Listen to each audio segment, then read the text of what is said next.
자, 이번 시간에 임대보증금 총수익금액 명세서 작성하는 부분 살펴보도록 하겠습니다. 자, 임대보증금과 관련되는 부분인데요. 부동산 임대보증금액에 대해서 일정 금액을 총수익금액에 산입하도록 되어 있습니다. 자, 수익금액 상당액, 수익금액의 임대보증금에 대한 이자 상당액이라고 이해를 하시면 되는데, 우리가 소득세 신고할 때 기장에 의해서 신고하는 경우와 축에 의해서 신고하는 경우, 그 다음에 주택과 주택 외 부분으로 좀 구분을 하셔야 됩니다. 주택과 관련되는 부분은 뒤쪽에서 주택 임대소득에 대해서 자세하게 또 한번 설명을 드리겠습니다. 어쨌든 주택은 보증금액에서 3억 원 초과하는 금액의 적수 곱하기 60% 곱하기 365분의 1 곱하기 이자율. 이자율은 지금 현재 2.1%입니다. 거기에 금융수익을 차감하도록 되어 있고요.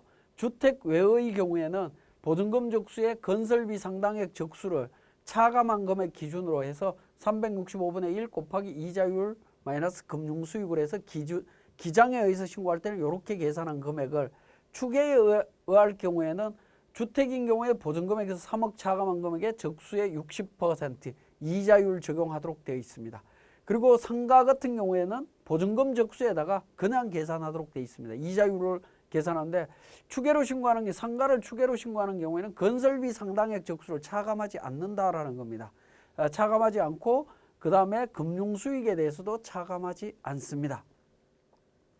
자, 임대보증금 총수익금액 계산할 때 주의해야 되는 부분들입니다. 자, 앞에서 이제 주택과 관련되는 부분이 있었죠. 주택과 관련되는 부분이 주가 되겠는데요. 내용을 보시면 주택의 경우에는 3주택 이상 소유한 경우에 적용을 합니다. 3주택 이하인 경우에는 적용하지 않는다라는 거고요.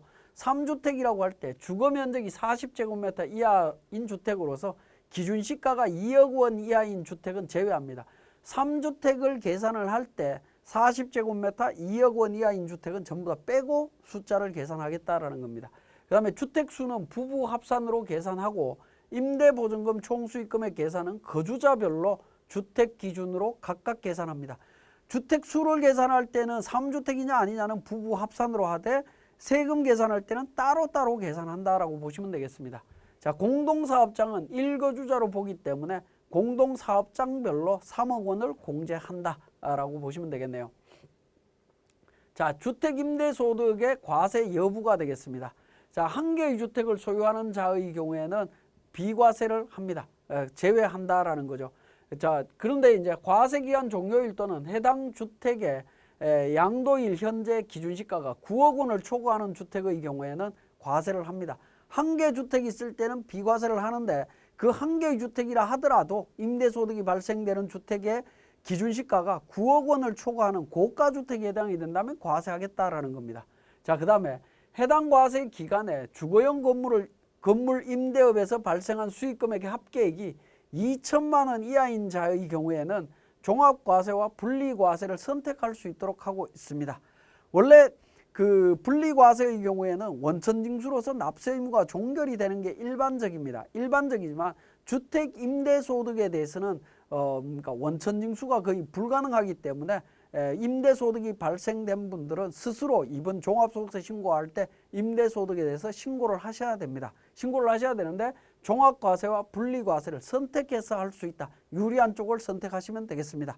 이 경우는 2천만 원 이하일 때, 작년까지만 하더라도 2018년도까지만 하더라도 2천만 원 이하까지는 비과세였습니다. 비과세였지만 2019년도부터는 2천만 원 이하의 자에 대해서는 종합과세와 분리과세 둘 중에 하나 선택한다. 그럼 2천만 원 초과되는 부분은 무조건 종합과세라고 보시면 되겠습니다. 자, 그러면 이 과정들을 우리 세무사랑 프로를 통해서 살펴보도록 하겠습니다. 자, 우리 교재 세무사랑 프로 운영 방법이라고 해서 백두무역 상사는 부동산 임대업을 하는 개인사업자로서 임대보증금 등의 자료는 다음과 같다라고 되어 있습니다. 1번 임대보증금에 대한 정보가 나와 있고요.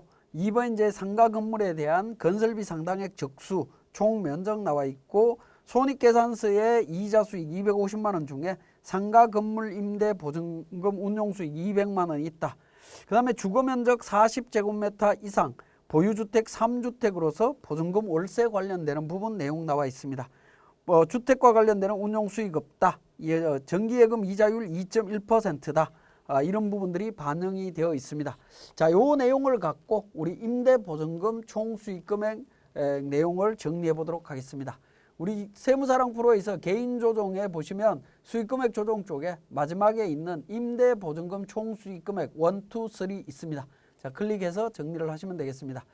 자, 1, 2, 3 관련되는 임대보증금 총수익금액 서식은 자, 부동산 임대보증금 총수익금액 주택 제외 관련되는 1번과 2번 탭으로 구성이 되어 있고요. 3번에 있는 탭이 주택임대보증금 총수익금액과 관련되는 부분이 되겠습니다.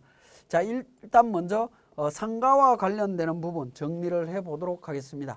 상가와 관련되는 부분은 자, 건설비 상당액 적수 계산부터 하는데요. 건설비에 대한 총액 우리 자료에는 6억 원으로 되어 있죠. 물론 재무제표에 재무상태표에서 우리 건설비 상당액 찾을 수 있습니다. 상가 건물 관련해서 6억 원으로 계상이 되어 있습니다. 그죠? 이 금액을 건설비 상당액으로 활용하시면 되겠습니다. 자, 6억 원이고요. 임대용 건물 연면적 10만 제곱미터입니다. 그리고 보증금 받고 임대한 면적 10만 제곱미터라고 주어져 있습니다. 그리고 네 번째, 2번, 3번은 우리 취득가액이라든가 이런 부분들을 모를 때 사용하는 거기 때문에 2번, 3번은 무시하시면 되겠고요. 4번의 임대보증금 운용수입 명세입니다.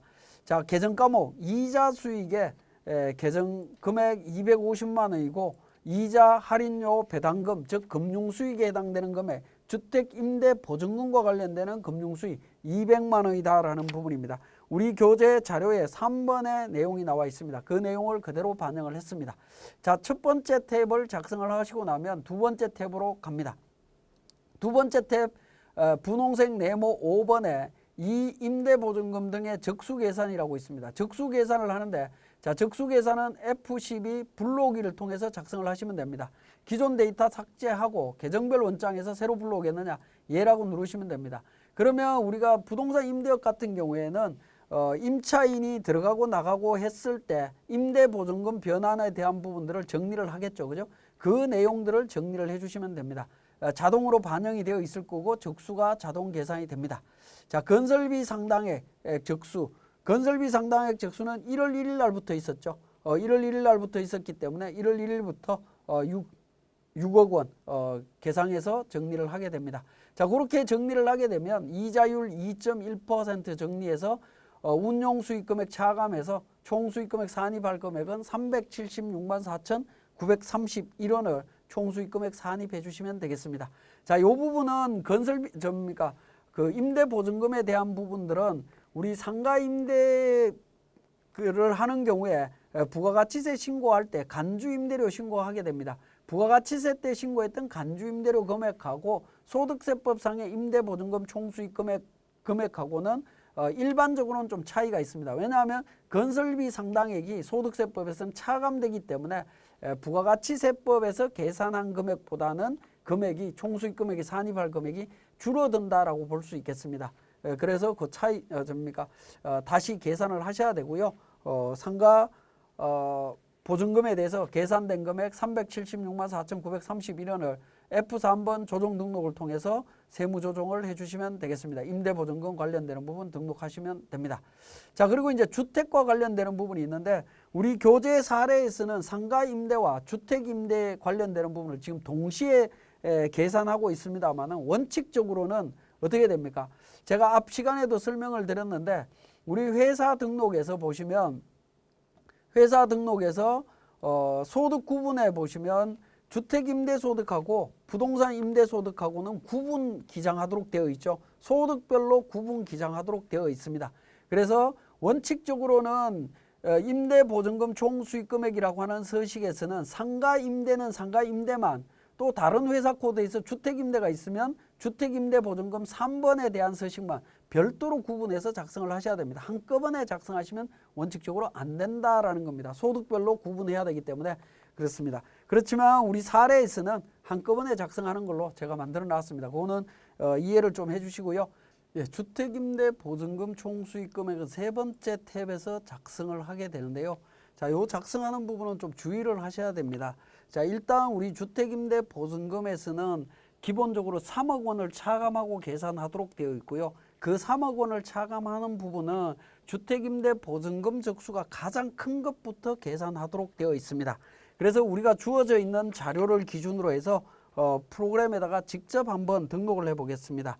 자, 우리 교재에 보시면 단독주택의 경우에 작년도부터 했던 부분이죠. 자, A주택은 1월 1일부터 보증금 적수 금액 1억 원입니다. 그죠? 1억 원을 하게 되면 적수가 계산이 되게 됩니다. 자, 요걸 그러니까 일수를 일단 먼저 좀 기억을 하셔야 되고요. 자, 2월 1일이죠. 2월 1일 날 보증금 2억 원에 대해서 계산을 하실 수가 있습니다. 그러면 334일이라고 하는 일수가 계산이 됩니다. 자, 그 다음에 C 아파트 같은 경우에는 6월 5일입니다. 자, 6월 5일 기준으로 3억 원입니다. 자, 이렇게 입력을 했는데, 자, 이렇게 입력을 해서 보증금 잔액에 대한 적수가 일일이 계산이 됐습니다. 계산이 됐는데, 여기서 중요한 건 뭐냐면 하단 부분에도 우리 화면 하단 부분에 나오지만 2주택 이상에서 보증금을 받는 경우에는 보증금 적수가 가장 큰 주택의 보증금부터 차감한다. 3억 원을 차감한다라는 겁니다. 이 3억 원을 계산을 해야 되는데, 자, 보증금 적수가 A, B, C 3주택 중에 가장 큰 적수가 어떤 거냐라는 겁니다. 그걸 확인하기가 사실은 이 입력되어 있는 이 화면에서는 어렵다라는 겁니다. 그래서 제가 다시 말씀을 드리겠습니다. 우리 교재에 자세히 설명이 되어 있는데 자료를 일단 삭제를 해보겠습니다. 자, 2월 1일 날 자료까지 삭제를 하고 나면 1월 1일 날 일수는 365일입니다. 그죠? 요 일수를 일단 메모를 합니다. 자, 2월 1일 날 2억 원입니다. 2억 원에 대해서 334일 이 부분 일수 메모를 합니다.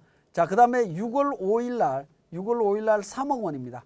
3억 원 하면 일수가 210일입니다. 그죠? 6월 5일부터 12월 31일까지 210일이다라는 겁니다.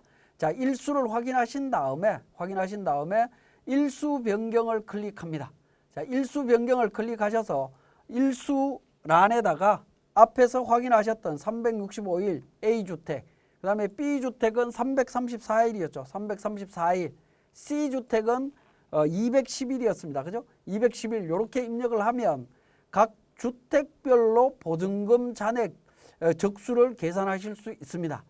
자, 확인하실 수가 있는데 이 보증금 적수 중에 가장 큰 부분이 2번 주택이죠. B번 주택입니다.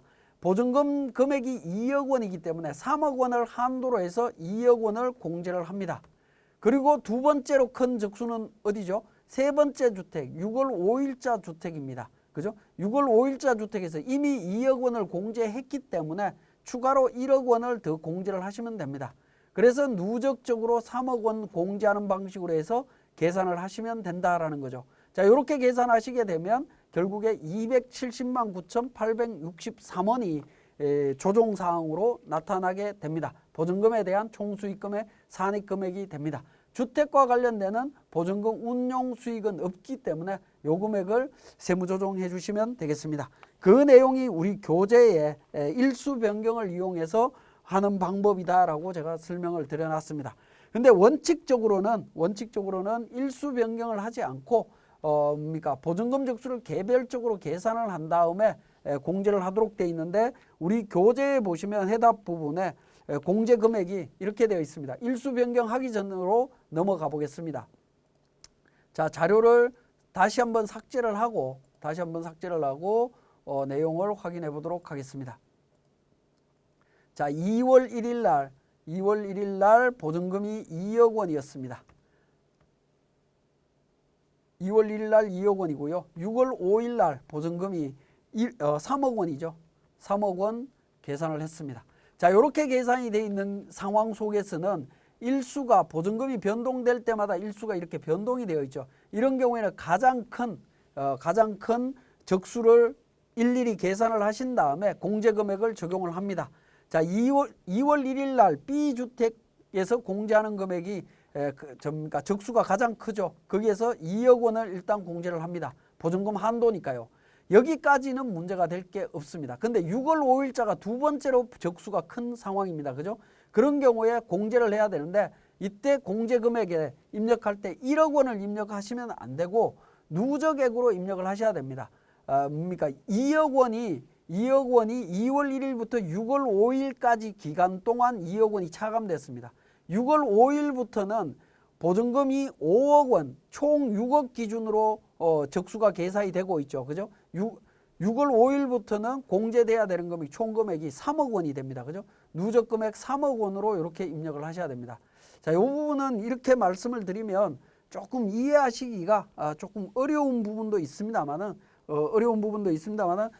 이렇게 계산이 된다라고 보시면 되겠습니다. 자, 보증금에 대한 부분도 제가 입력이 조금 그러니까 잘못되어 있는 부분도 있는데, 자, 우리 교재하고 좀 다른데요. 수정을 하게 되면 보증금은 1월 1일 날 보증금 잔액은 1억 원이었고요. 2월 1일 기준으로는 보증금이 3억 원이었죠.